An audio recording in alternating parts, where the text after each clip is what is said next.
falamos hoje pela manhã, o dia em que os cristãos, eles se reúnem em toda a face da terra para tributar honra, glória e louvor àquele que ao terceiro dia ressuscitou, ao nosso Senhor e Salvador Jesus Cristo. Efésios capítulo 4, nós vamos iniciar esse capítulo 4, vamos expor do verso 1 ao versículo de número 6. Aqueles que nos visitam, a nossa igreja local, temos por costume de pregar expositivamente. Nós pegamos um livro da Bíblia e nós pregamos ele do primeiro capítulo, primeiro versículo, até o último capítulo, o último versículo, explicando versículo por versículo e aplicando às nossas vidas. No domingo pela manhã nós temos feito isso no livro de Juízes, e hoje nós iniciamos pela manhã o capítulo 10 de Juízes, do verso 1 ao versículo 5, e à noite, no domingo à noite, nós temos pregado a carta que Paulo escreveu aos Efésios. Vamos iniciar hoje o capítulo 4, e alguns afirmam que essa é a porção dessa carta mais importante de toda essa carta. Então nós vamos expor nessa noite. O tema da nossa exposição é preservando a unidade na igreja. Preservando a unidade da igreja. Todos acharam? Bem, diz assim a palavra do Senhor. Acompanhe a leitura comigo, por gentileza. Rogo-vos, pois, eu, o prisioneiro no Senhor, que andeis de modo digno da vocação a que foste chamados, com toda a humildade e mansidão, com longanimidade, suportando-vos uns aos outros em amor, esforçando-vos diligentemente por preservar a unidade do Espírito no vínculo da paz. Versículo 4a, um corpo e um Espírito.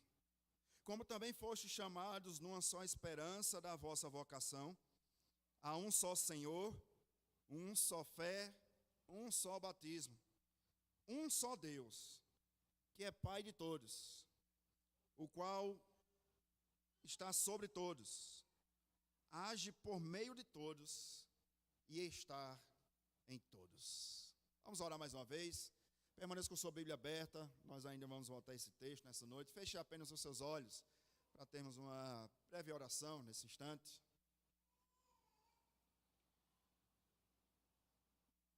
Senhor, nós te louvamos. Como nós somos gratos ao Senhor, porque o Senhor verdadeiramente tem cuidado do teu povo. O Senhor tem guiado os nossos pés e não tem permitido que nós venhamos a vacilar. Obrigado, Senhor, porque chegamos ao último domingo deste ano em paz, alegres, reunidos em teu nome, na tua casa, diante da tua palavra. E a nossa oração, Senhor, é que tu possas falar ao nosso coração, de maneira que o teu nome seja glorificado acima de todo nome, e a tua igreja seja edificada nessa noite. É o que nós te pedimos, e por tudo mais te agradecemos, em o nome de Jesus. Amém. Meus irmãos, alguns teólogos vão dizer que nós estamos diante de uma dobradiça que vai interligar tudo aquilo que o apóstolo vinha falando, desde o capítulo 1 até o capítulo de número 3, e vai interligar com aquilo que Paulo vai continuar falando, agora de uma maneira diferente, a partir do capítulo 4 até o capítulo de número 6. Os 3 primeiros capítulos, Paulo falou sobre a teoria. Paulo tratou como a igreja ela foi eleita por Deus desde antes da fundação do mundo, como nós fomos predestinados em amor, fomos adotados pelo Deus Filho, que se entregou em nosso lugar para perdoar todos os nossos pecados, e ao tempo em que nós fomos selados e temos a garantia da nossa salvação pela obra do Espírito Santo.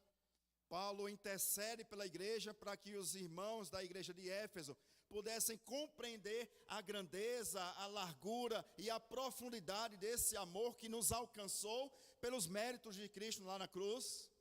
Paulo inicia o capítulo 2 declarando a nossa total depravação diante de um Deus que é santo, santo e santo. Quando Paulo diz no versículo 1 do capítulo 2 que ele nos deu vida, estando nós mortos em nossos delitos e pecados, e não somente nos deu vida, mas juntamente com ele somos co-herdeiros da herança suprema que nos aguarda no novo céu e na nova terra. Quando Paulo diz no versículo 8 que nós somos salvos pela graça, por meio da fé. Isto não vem de vós, é dom de Deus, não de obras, no versículo 9, para que ninguém se glorie, pois somos feituras deles, criado para as boas obras, para podermos proclamar a grandeza daquele que nos gerou, daquele que nos criou, daquele que nos formou. Paulo continua ainda no capítulo 2, dizendo que pela obra de Cristo Jesus, tanto nós gentios quanto os judeus, eleitos também pelo Pai, através da fé em Abraão, filhos de Abraão, todos nós, os judeus e gentios, somos unidos por meio da cruz. Somos um só povo, somos uma só igreja, somos um só corpo.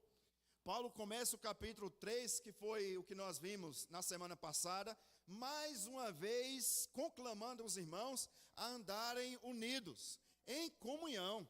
Nós vimos que Paulo, além de apóstolo, Paulo, além de plantador daquela igreja na cidade de Éfeso, Paulo era pastor. E Paulo possuía um sentimento pastoral, que foi o que nós vimos na semana passada. Paulo amava aqueles irmãos. Paulo se preocupava com aquelas ovelhas, aquelas pequenas ovelhas daquele pequeno rebanho, alcançado e comprado pelo sangue de Jesus Cristo. Paulo se preocupava com a vida espiritual daqueles irmãos. E em contrapartida nós aprendemos que não somente Paulo amava a igreja, mas que a própria igreja na cidade de Éfeso também amava o seu pastor. Não somente Paulo se preocupava com a vida espiritual daqueles membros, mas aqueles membros também se preocupavam com a vida do seu pastor. Oravam por ele, se angustiavam em saber que o seu pastor Paulo estava na cidade de Roma, preso por pregar o evangelho, a tal ponto de alguns irmãos se angustiarem. E Paulo escreve essa carta para trazer conforto e consolo ao coração daqueles irmãos que estavam preocupados pela real situação do seu pastor. Paulo, no capítulo 3, no versículo 13, ele faz um pedido, e o pedido é esse: portanto, eu peço que vocês não se atemorizem por causa das minhas algemas, porque na verdade eu estou preso por amor de vocês. E aí, a partir do versículo 14 até o versículo 21, Paulo vai orar mais uma vez. E eu queria chamar a sua atenção, antes de nós entrarmos no capítulo 4, o texto que nós lemos, e expor esse texto nessa noite, eu queria ler com os irmãos o finalzinho do capítulo 3. Como Paulo termina a sua oração por aquela igreja. Perceba a oração de Paulo, capítulo 3, versículo 20 e o versículo 21. O apóstolo Paulo conclui a sua oração por aqueles irmãos, declarando as seguintes palavras: ora, aquele que é poderoso para fazer infinitamente mais do que tudo quanto pedimos ou pensamos, segundo, ou em outras versões, conforme o seu poder que opera em nós. Versículo 21, como ele conclui a oração? Vamos ler todos juntos? A ele seja a glória e em Cristo Jesus por todas as gerações, para todo sempre. Amém. Paulo nos ensina a como nós devemos concluir a nossa oração. Como nós devemos encerrar o nosso momento de devocional, o nosso momento de intercessão, de clamor, de agradecimento. Paulo conclui a sua oração dando graças a Deus, dando glórias ao próprio Deus, que é o Criador de todas as coisas. Sem Ele, nada do que foi feito se fez. Paulo conclui a sua oração não dizendo que Paulo é um ótimo pastor, mas Paulo conclui a sua oração apontando para o Cordeiro de Deus. E ele conduz o rebanho de Cristo a também não olhar simplesmente para o líder, mas para olhar para o supremo pastor. Paulo conclui essa oração, meus irmãos, e nós podemos aplicar em nossas vidas. Tudo o que nós venhamos a fazer, seja para apontar a glória de Deus. que nós não possamos realizar absolutamente nada, chamando a atenção para nós mesmos, que nós não possamos ser o foco das outras pessoas, mas que cada palavra, que cada oração, que cada atitude, que cada gesto aponte obviamente e absolutamente para Cristo Jesus. A Ele seja glória. Paulo conclui essa oração no capítulo 3 e conclui também a parte teórica. A parte teológica de toda a carta é concluída no capítulo 3, dando glórias ao Pai, glórias ao Filho, glórias ao Espírito. Ao que nós podemos perceber que lá em Romanos, que é uma carta mais abrangente do que Efésios, alguns comentaristas vão dizer que a carta de Paulo aos Efésios é uma espécie de resumo da carta aos Romanos. Enquanto que Efésios possui 6 capítulos, Romanos se estende até o capítulo 16. No capítulo 11, no versículo 33 de Romanos, Paulo também conclui a parte teórica, teológica, dando glórias a Deus. Porque dele, por ele, para ele, são todas as coisas. A ele, pois, seja a glória eternamente. Amém. Agora Paulo parte para a segunda parte da carta, que é a parte prática. Isso era comum de Paulo, corriqueiro. Paulo escrevia as suas cartas e uma primeira porção das cartas de Paulo era cheio de doutrina profunda, de teologia sólida, embasada na palavra, nas escrituras sagradas. A segunda parte das cartas de Paulo era uma aplicação de toda a teoria que ele havia falado. E Paulo vai iniciar essa parte introdutória, fazendo um pedido àqueles irmãos. E eu queria analisar com vocês nessa noite esse pedido do apóstolo Paulo. Olhe comigo o que diz o capítulo 4, o verso 1. Nós já vimos que a parte teórica termina com uma doxologia, um cântico de louvor. Perceba como Paulo começa. Capítulo 4, versículo 1. Rogo-vos, pois, eu, o prisioneiro do Senhor, que andeis de modo digno da vossa, a que fostes chamados. Perceba como ele começa magistral. Como eu falei, Paulo era apóstolo de Cristo Jesus. Paulo era pastor, ele tinha autoridade, não somente autoridade apostólica, mas ele tinha autoridade pastoral para conduzir o povo.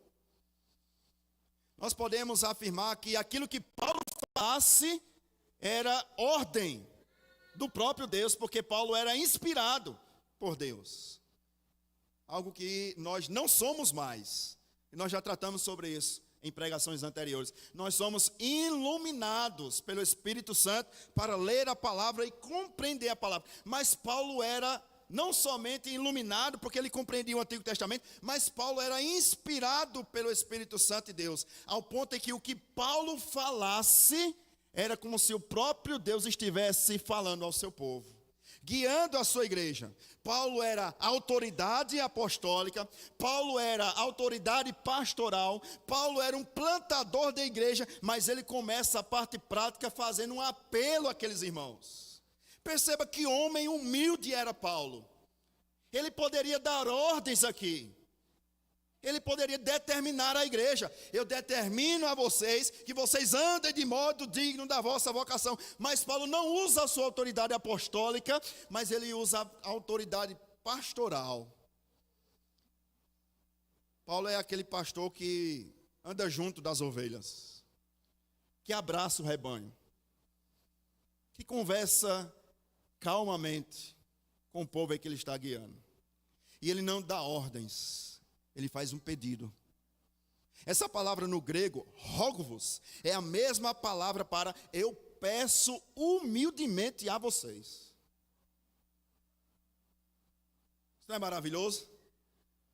Paulo pede, ele não manda, ele não dá ordens, ele suplica. O capítulo 4 começa com uma petição do apóstolo. E a petição é essa: que andeis de modo digno da vocação a que fostes chamados. É interessante porque essa palavra no grego, que andeis, ela significa aquilo que é esperado de alguém. Aquilo que é esperado de alguém. Em outras palavras, Paulo estava pedindo o seguinte: eu peço aos crentes que vocês andem como crentes. Eu peço aos santos de Éfeso que vocês andem como verdadeiros santos. Eu peço à igreja que vocês andem como verdadeira igreja comprada e remida pelo sangue de Cristo Jesus. A vocês que foram chamados, a vocês que foram resgatados da vossa vã maneira de viver, vivam como se vocês fossem nascidos de novo.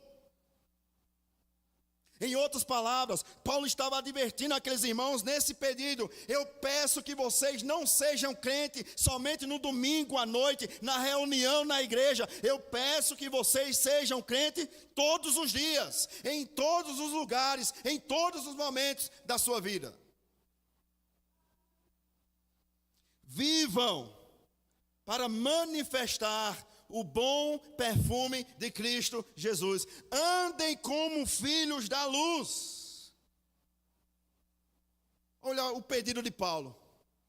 Eu peço aos crentes que vocês sejam crentes de verdade.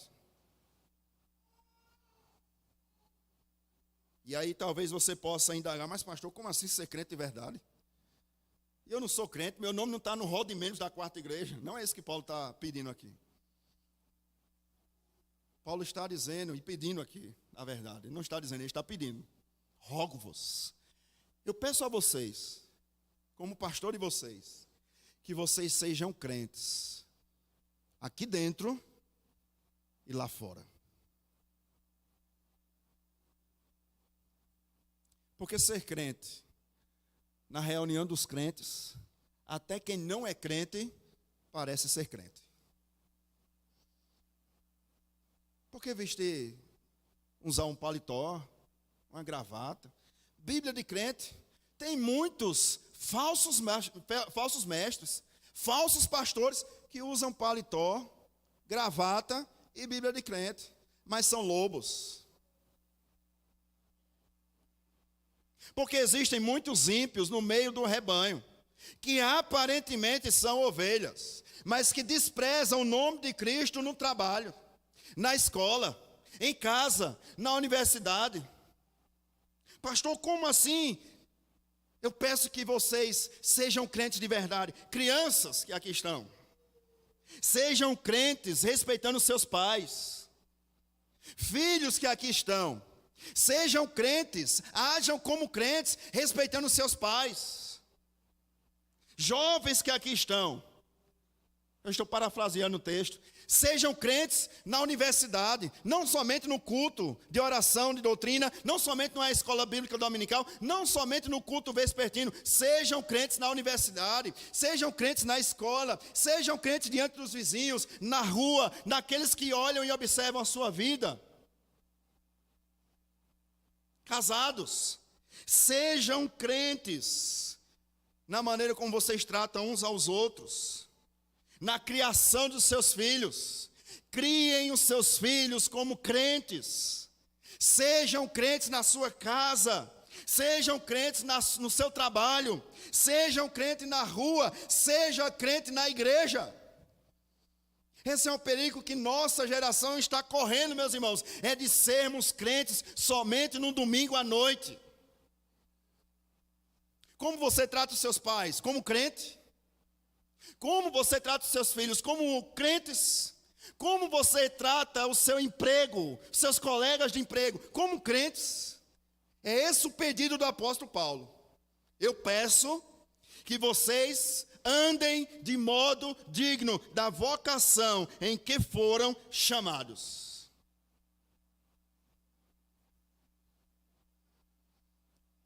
E Paulo vai tratar agora, a partir do versículo 2, no âmbito da igreja local. como nós podemos andar de modo digno da vocação que nós somos chamados no seio da igreja. Olha o que Paulo diz, perceba as características, versículo 2. Primeiro lugar, com toda e mansidão, com toda humildade e mansidão. Eu coloquei aqui um resumo do que seria humildade e mansidão. Preste atenção, por gentileza. Alguém humilde e manso no seio da igreja local é aquele que não retribui o mal por mal. É aquele que não trata os outros com desprezo. E é aquele que é servo dos outros. Eu resumi humildade e mansidão dessa maneira. Porque muitos pensam que ser humilde é você andar com um trapo, roupas rasgadas, sujas, mal cuidadas. Aí você olha para aquele indivíduo que está mal cuidado, que não se alimenta bem, que não se veste bem, e você olha, fulano é muito humilde. Não, meus irmãos. Há muitas pessoas que andam com essas características que eu trouxe aqui dos irmãos, mas que são orgulhosos. Humildade não é você se vestir ou não se vestir. Humildade é como você trata as demais pessoas. Aquele que não retribui o mal com mal, aquele que não trata os outros com desprezo e aquele que é servo dos outros. Permaneça com Efésios aberto. Caminhe comigo um pouquinho, algumas páginas mais para frente. Carta de Paulo aos Filipenses. É a próxima carta depois de Efésios. Filipenses capítulo 2. Versículo 3. Filipenses 2, verso 3. Perceba como Paulo é didático. Olha o que Paulo diz, capítulo 2 de Filipenses, versículo 3. Nada façais por partidarismo ou vanglória, mas por... Como eu faço as coisas de Deus por humildade, considerando superiores a si mesmo. Paulo vai trazer na prática como nós devemos andar de modo digno da vocação que nós somos chamados.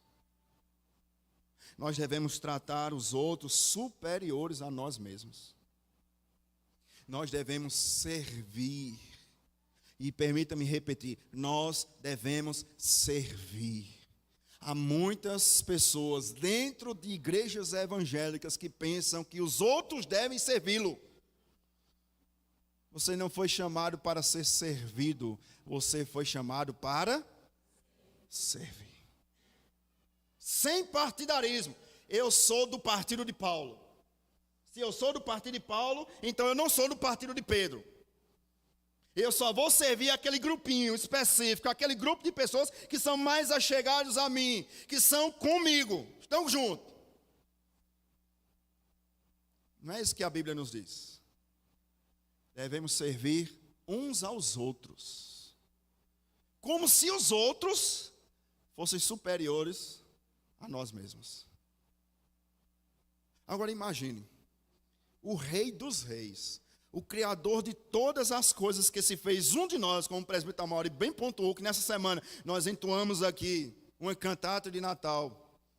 A Ele, Criador de tudo, se fez um de nós, lavou os pés dos apóstolos.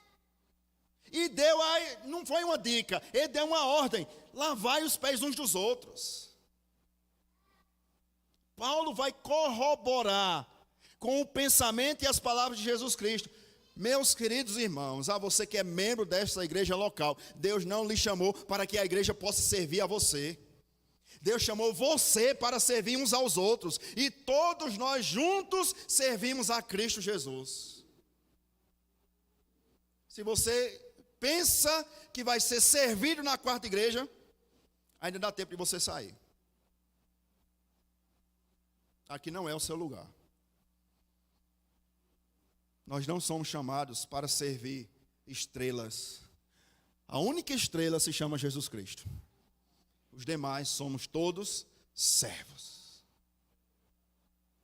Primeira característica de Paulo, do pedido de Paulo: andem de modo digno. De que maneira? Sendo humilde e manso. Nós aprendemos mansidão em Cristo Jesus. Vinde a mim, Mateus capítulo 11, versículo 28. Vinde a mim todos vós que estáis cansados e sobrecarregados, e eu vos aliviarei. Tomai sobre vós o meu jugo e aprendei de mim, que sou e de coração. Ele é o maior exemplo que nós devemos seguir, de humildade e de mansidão. Agora volta comigo para Efésios.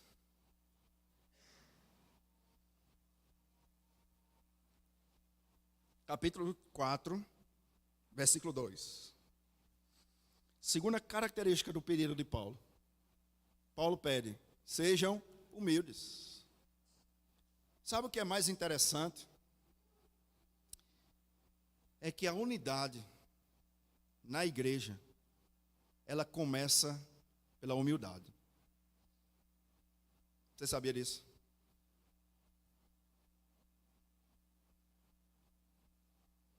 Eu posso falar, meus irmãos, domingo após domingo, sobre unidade.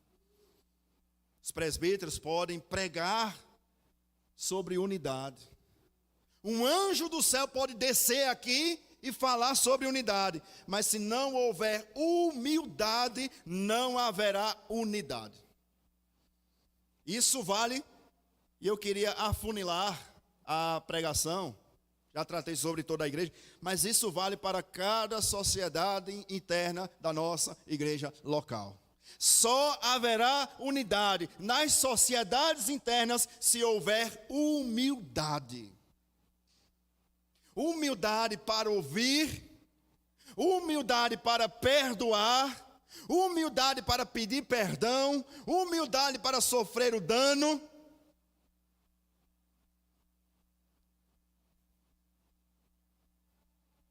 Segundo lugar, ainda no versículo 2. Com toda humildade e mansidão, com longanimidade. E eu resumi o que significa longanimidade. O termo grego traz a ideia de paciência. E eu resumi da seguinte maneira: alguém que é longânimo é alguém que é paciente. Ou seja, que não age no impulso do momento. Você conhece alguém que age no impulso? Que é daquele tipo de pessoa que aprendeu de casa e está levando para a vida. Eu não levo desaforo para casa, já ouviu? Pois você vai ter que levar. Vai. Andem de modo digno da vocação a que for chamados. Seja longânimo. Tenha paciência. Eu vou repetir. Tenha paciência.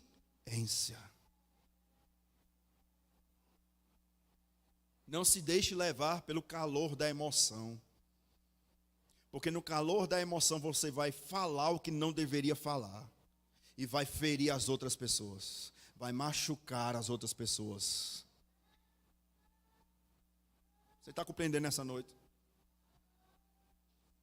Isso aqui tira da nossa mente aquela ideia: é porque eu sou crente no domingo, eu vou procurar minha Bíblia, que eu já perdi durante a semana, que eu já não pego. Onde é que está a Bíblia, menino? Hoje é domingo, vamos para a igreja. E aí o menino dá trabalho, né? De novo.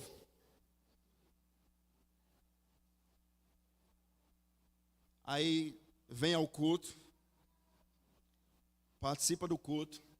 Terminou o culto, parece que o culto foi só um momento de entretenimento, que você viu algumas pessoas, reviu algumas pessoas que fazia tempo que você não tinha visto, um momento de você conversar, e pastor, o senhor está demorando demais a pregação, porque eu ainda tenho que sair, vamos ali reencontrar alguns amigos, vamos ter comunhão depois do culto lá na frente da igreja, pastor, o senhor está passando do horário. Meus irmãos, isso não é cristianismo. Seja paciente. A palavra no grego para paciente traz a ideia, você já brincou de cabo de guerra? Duas equipes, uma de cada lado, e a corda fica lá, no meio das duas, a corda é você. Cada um que queira puxar um pouco da sua paciência. Sempre aparece aquele abençoado, ou abençoada, que aparece do nada e desaparece do nada. Vem só para infernizar a sua vida. Tirar a sua paz, o seu sossego, a sua tranquilidade, não é? Aí você está lá no meio, da confusão. A cabeça está quente. Por você, você iria tomar as dores. E eu falar o que não deve. Mas aí você lembra, eu sou crente. Aí alguém disse a você, conte até 10. Aí chega nos 10, não resolveu. Mas você é longânimo. Conta até 20. Respira. Tranquilidade.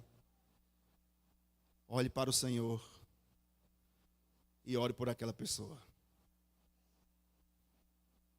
Seja uma pessoa paciente.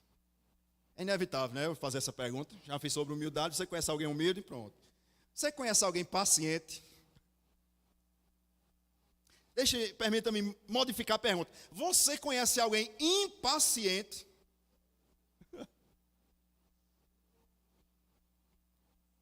Você é uma pessoa impaciente?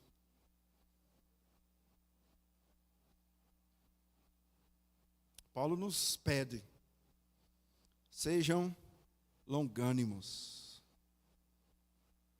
tenha paciência. Terceiro período de Paulo, ainda versículo 2. Suportando-vos uns aos outros em...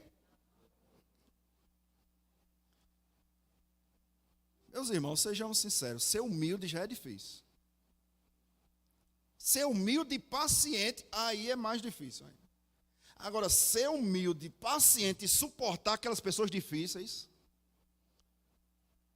é quase impossível. Suportar, no original grego que foi escrito no Novo Testamento, significa dar suporte.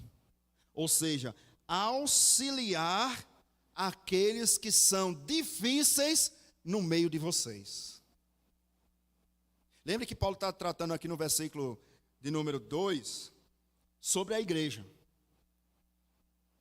sobre o povo de Deus. E Paulo pede para que nós possamos auxiliar aquelas pessoas que são difíceis de se conversar com ela no nosso meio. A pergunta é inevitável. Você conhece alguma pessoa que é difícil de conviver? Que você fala uma vez, repete 2 vezes, até desenha, mas parece que não tem jeito. Você mostra que aquela pessoa está errada, mas parece inútil.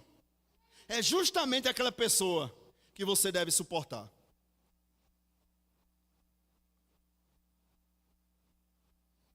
Que precisa muitas das vezes ficar calada, para não revidar, por amor àquela pessoa.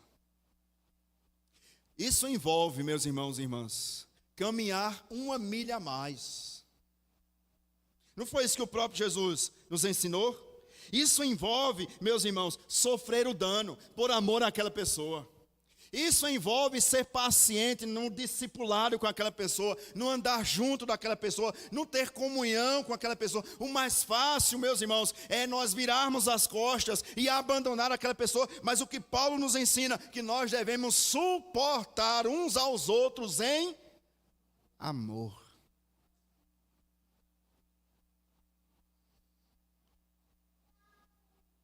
Pastor, é difícil. Pastor, é porque o senhor não conhece. Eu sei que é difícil. Paulo sabia que era difícil. Olha o que ele diz no versículo 3. Esforçando-vos, percebe que é um esforço? Diligentemente, por preservar a unidade do Espírito no vínculo da paz. Paulo já sabia, irmãos, que era difícil suportar pessoas difíceis, pessoas que dão trabalho, pessoas que parece que ouvem de um lado e saem pelo outro lado. Paulo sabia, e Paulo disse que há um esforço nosso para que o vínculo da paz no Espírito, no meio da igreja, aconteça. Preservar a unidade na igreja requer um esforço diligente de todos nós. Você sabia disso?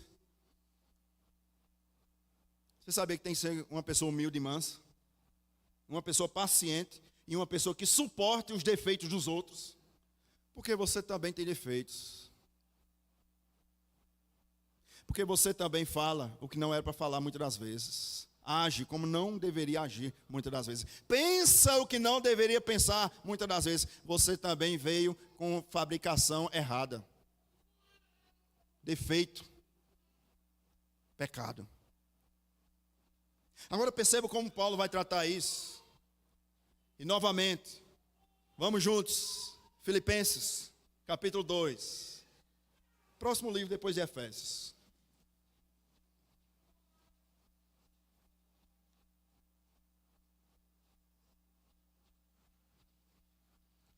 Capítulo 2, o verso 1 e o versículo 2. Filipenses capítulo 2, verso 1 e o verso 2. Paulo diz o seguinte: se há, pois, alguma exortação em Cristo, alguma consolação de amor, alguma comunhão do Espírito, se há entranháveis afetos e misericórdia, versículo 2, completai a minha alegria, de modo que penseis nas mesma coisa. Tenhais o mesmo, sejais, tendes o mesmo sentimento. Paulo não está dizendo que nós devemos ser um robô, que todo mundo fala do mesmo jeito, pensa do mesmo jeito, age do mesmo jeito. Não. Nós vivemos em uma diversidade, que é a igreja local. A igreja local, ela é a reunião de uma diversidade que une ou que promove a união. Cada um dos irmãos aqui pensam de uma maneira diferente. Cada um de nós nos portamos, trabalhamos, estudamos em lugares diferentes, somos parte de famílias diferentes, mas nós não podemos esquecer que somos também parte de uma mesma família, de um só povo. E assim como na sua família de sangue tem pessoas problemáticas, na igreja também tem. Assim como na sua família tem pessoas que dão trabalho, não tem? Tem ou não? Ou é só na minha? Tem. Que dá trabalho. Da mesma maneira na igreja também. Tem pessoas problemáticas, pessoas difíceis. Aí Paulo diz o seguinte: sejam unidos de alma. Tenham o mesmo pensamento. Qual deve ser o pensamento da igreja? Lembra que Paulo concluiu o capítulo 3 dando glória a Deus? Qual deve ser, então, o pensamento da igreja? Convergir tudo para a glória de Deus. Isso quer dizer que quando o irmão machucar você, ferir você, você deve perdoar, porque em Cristo você foi perdoado. Por isso que nós devemos preservar o vínculo da unidade no Espírito. Não é que nós vamos gerar a unidade. E nós precisamos entender isso aqui, meus irmãos. Nós não vamos gerar a unidade. Já existe uma certa unidade no seio da igreja. Nós devemos preservar a unidade. De que maneira? O mesmo amor, unidos de alma e o mesmo sentimento. Como, pastor, isso na prática? Versículo 4, capítulo 2 de Filipenses. Versículo 4. Não tenha cada um em vista o que é propriamente seu, senão também cada qual o que é dos outros. Percebe que é prática isso? Não é mais teoria. Nós já sabemos a teoria aqui. Nós aprendemos a teoria, o conhecimento aqui, a teologia aqui. Mas esse conhecimento, essa teologia, essa teoria, ela deve descer para aqui. Para as mãos. De maneira tal, meus irmãos, que nós devemos auxiliar aqueles irmãos que são mais fracos e que estão no nosso meio. Em outras palavras, é mais fácil apontar, né, as falhas. Paulo nos exorta, nos pede, na verdade, para que nós venhamos a estender as mãos e socorrer aqueles que padecem, que estão fracos e frios na fé no nosso meio. Nós somos chamados, meus irmãos, a ajudar aqueles irmãos que estão doentes. Aqueles irmãos que foram feridos. Aqui. Essa palavra não é para o ímpio, para crente, é para nós. Nós devemos auxiliar aqueles que estão fracos, nós devemos suportar aqueles que são difíceis, nós precisamos auxiliar, levantar aqueles que estão caídos, encorajar aqueles que estão retrocedendo e amar aqueles que são ou que foram feridos. Essas são as características daquele que anda de maneira digna da vocação em que foram chamados. Se esforçando para viver em paz com os irmãos na igreja, suportando as falhas uns dos outros, ou seja, permita-me trazer uma aplicação para as nossas vidas. Pastor, como eu posso suportar os meus irmãos? Em primeiro lugar, evitando ao máximo conversas que não edificam.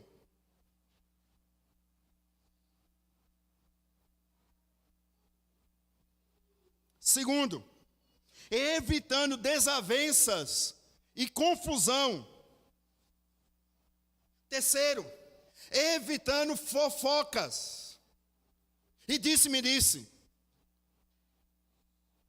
Quarto, amando aqueles que são difíceis aos nossos próprios olhos, porque nós também somos difíceis aos olhos de outras pessoas. Isso é fácil? É por isso que Paulo diz, esforçando-vos. A palavra do Senhor vai dizer que no que depender de nós, de vós, na verdade, tenham paz com todos os homens. E eu não tenho tempo, mas Paulo escreve a carta a Timóteo, e Paulo vai dizer que aqueles que não cuidam dos irmãos da fé são piores do que o ímpio. Nós somos chamados, meus irmãos, a praticar aquilo que nós pregamos, aquilo que nós cremos. Nós já sabemos. Deixe-me perguntar, você que é membro dessa igreja, não sabia que você deveria suportar uns aos outros? Os membros dessa igreja não sabiam que deveriam amar uns aos outros? Todos nós sabemos. Agora é tempo de agirmos, de praticarmos. no lugar de falar mal da irmãzinha, do irmãozinho, por que você não ora por eles? Porque é mais fácil falar mal.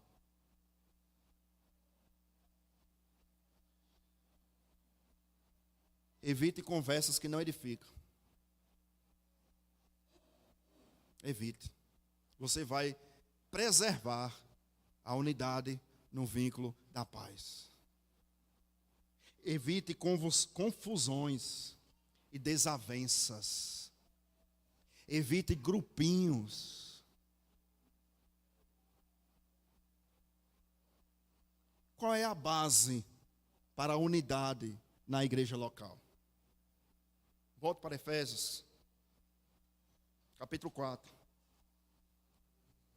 Paulo não tira isso da sua cabeça. Paulo não diz, eu não tenho nada para fazer hoje, eu vou escrever uma carta lá aos Efésios e vou dizer a eles que eles se unam. Não, Paulo tem base para isso. E a base se encontra no versículo 4 ao versículo de número 6. Há um só corpo. Paulo se trata aqui, não do corpo físico, obviamente, mas do corpo espiritual. Paulo já tinha escrito isso lá na carta de Paulo aos Coríntios, capítulo 12. Há um só corpo. Há vários membros, mas um só corpo. Não existe duas igrejas. É só uma, meu irmão. E tem gente que fica brigando por placa denominacional. Eu sou da igreja tal, as outras não prestam. É só um corpo. Somos só um corpo. Você briga com seu corpo? Eu sei que alguns aqui brigaram durante o ano na balança. Eu sei. Mas você não fica esmurrando o seu próprio corpo. Você cuida dele, não é? Você zela pelo seu corpo. Cuide da igreja. Zele pela unidade da igreja. Porque há um só corpo e um Espírito, tratando sobre o Espírito Santo. Como também foste chamado numa só esperança da vossa vocação. Meu querido irmão, nós estamos indo para o mesmo lugar. Qual é a esperança da nossa vocação? De que em breve Jesus Cristo voltará para nos levar para estar com Ele pelos séculos dos séculos. Essa é a nossa única esperança da nossa vocação. Nós não somos crentes para dar conta ao mundo. Nós fomos crentes, fomos chamados por Cristo para sermos crentes, porque nós sabemos para onde nós estamos indo. Um novo céu e uma nova terra. Você imagina, só vai ter um céu. Presta atenção. Só terá um único céu. Agora você imagina passar toda a eternidade, dois crentes se bicando.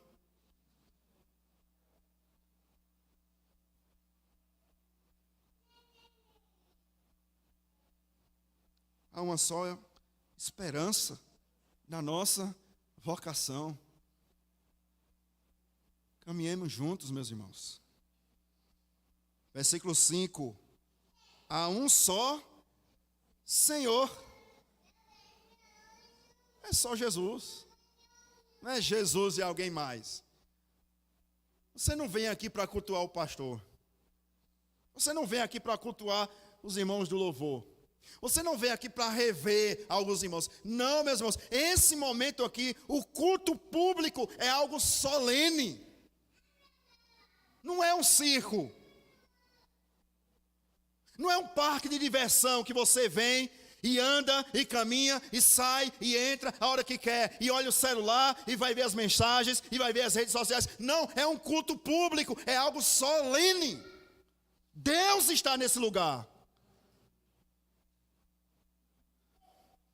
Há um só Senhor, uma só fé, um só batismo. Aí Paulo conclui em versículo 6, olhe comigo, Efésios 4, verso 6.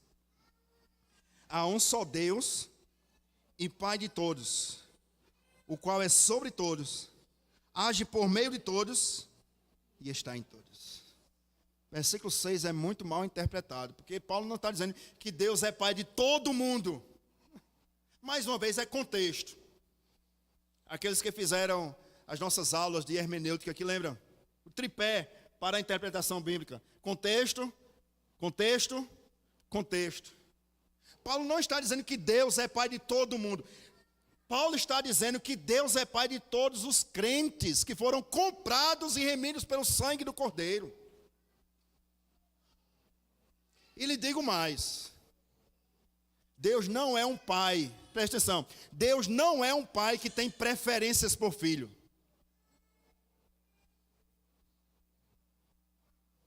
Deus não é.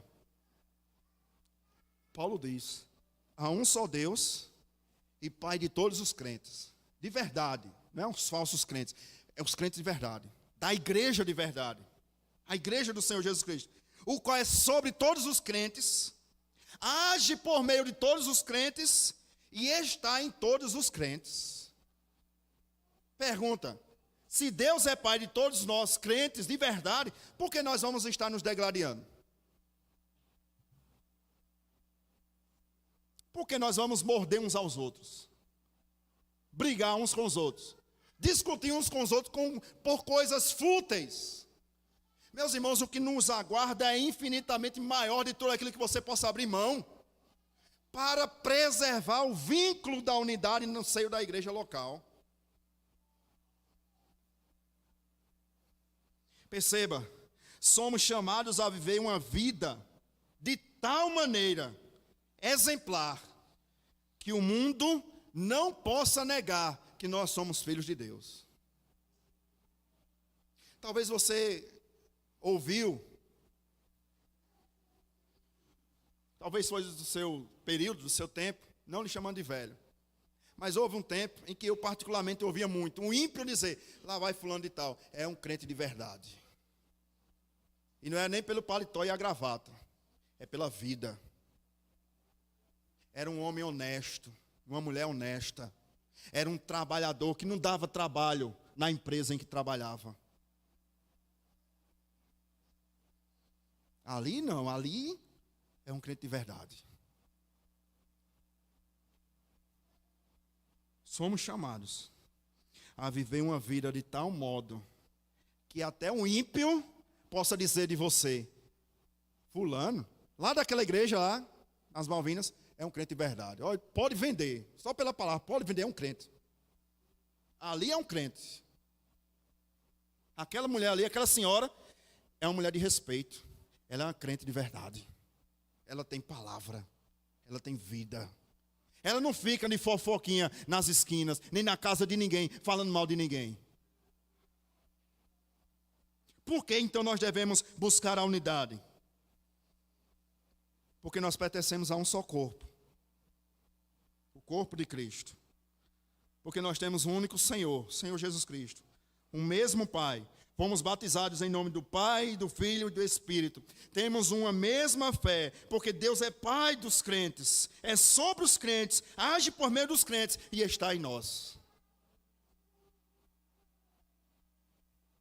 Por fim, porque nós estamos indo para o mesmo lugar. Você crê nisso?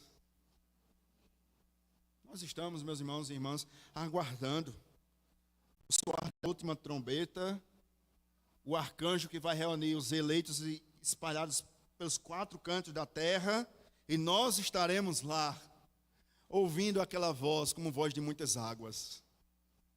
Nós o veremos face a face e seremos como Ele é. Essa é a nossa esperança.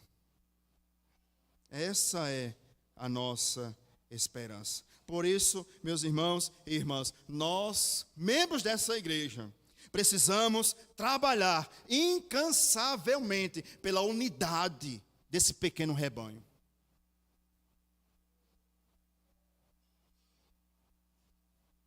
Pastor Hernandes Dias Lopes diz o seguinte: é difícil crer que 2 crentes que dizem obedecer ao mesmo Senhor sejam incapazes de caminhar juntos. Eu amo, lembra que nós já vimos isso? João vai escrever a sua primeira carta e vai dizer: eu amo o Senhor, mas eu odeio meu irmão. Aí João disse o seguinte: você é mentiroso. Porque você diz que ama a Deus, você até no culto levanta as mãos, fecha os olhos, você até contribui financeiramente, amo o Senhor, mas eu não vou com a cara do meu irmão. Você é mentiroso.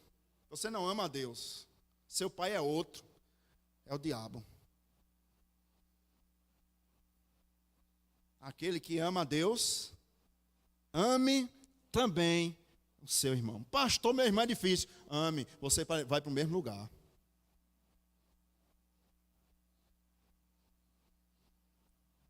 Eu queria pedir a você para abrir, agora no Evangelho de João. Convidar os irmãos do louvor. Evangelho escrito pelo apóstolo João, capítulo 17. Enquanto você abre aí, os irmãos do louvor já vão se organizando aqui. Nós vamos entoar uma última canção. Evangelho escrito pelo apóstolo João, capítulo 17, versículo 20 ao versículo 23.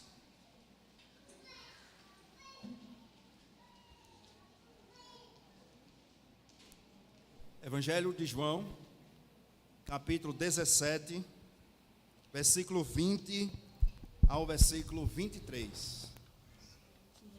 Sabe quem está fazendo essa oração? Não é o apóstolo Paulo. Não foi o apóstolo João. O próprio Jesus. Jesus está orando pela união da igreja. Perceba a oração do próprio Senhor. Versículo 20, capítulo 17 do Evangelho de João.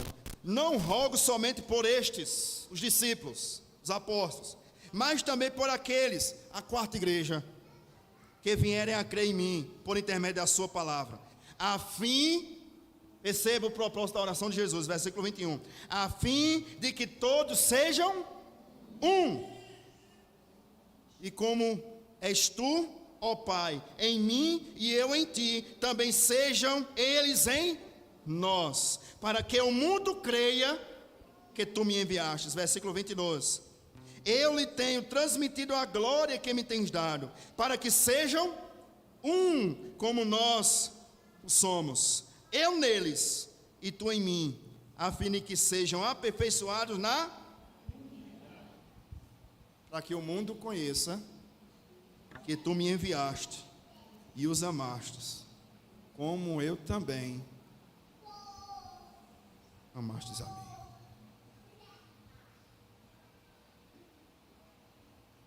Jesus poderia ter pedido qualquer outra coisa ao Pai. Poderia? Mas Jesus pediu por nós.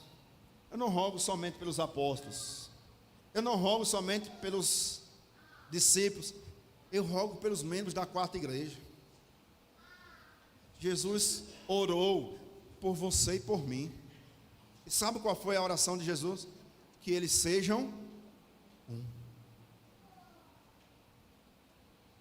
Quando um membro do corpo padece, todo o corpo padece junto.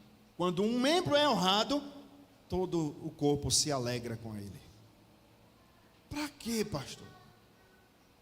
O mundo está tão dividido. Você tem visto as notícias? O mundo está a um pé de guerra. Meus irmãos, se o mundo já está dividido e a igreja está dividida, o negócio está complicado. A igreja é o oposto do mundo. A igreja busca a santificação, sem a qual ninguém verá a Deus. A igreja busca a unidade, porque o mundo anda em desunião. Nós estamos, a quarta igreja, nós estamos diante de um desafio enorme pela frente. Você sabia disso? Preservar a unidade da igreja. Esse é o nosso desafio. Eu sei que 2025 trará desafios a cada um individualmente, mas se há um desafio que nós precisamos ultrapassar 2024 e continuar em 2025, é preservar a unidade desse pequeno rebanho.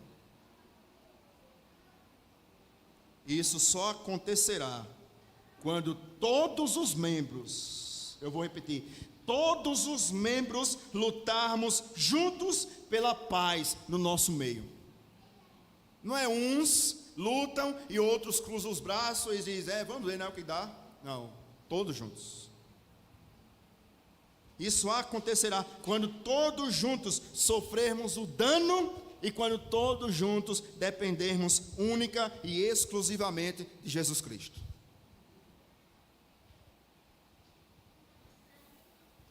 Andem como crentes. Falem como crentes. Tenham atitudes de crentes. Sejamos mais parecidos com Cristo. E eu queria trazer uma lição de casa para os membros. Nós estamos na reta final de um ano novo. E a lição, meus irmãos, é que nós possamos, ainda durante essa semana, orar uns pelos outros. Talvez você está sentado ao lado de alguém que está enfrentando uma grande luta. E o seu desafio é orar por essa pessoa. É orar pelos líderes. É orar pelas crianças, pelos pais, pelos jovens, pelos casados, pelos solteiros da nossa igreja local. Por quê, pastor? Ou para quê? Qual a finalidade de tudo isso? Para que aquele que é grande, poderoso e faz infinitamente mais de tudo aquilo que nós pedimos ou pensamos, possa ser glorificado em nosso meio. Vamos ficar de pé.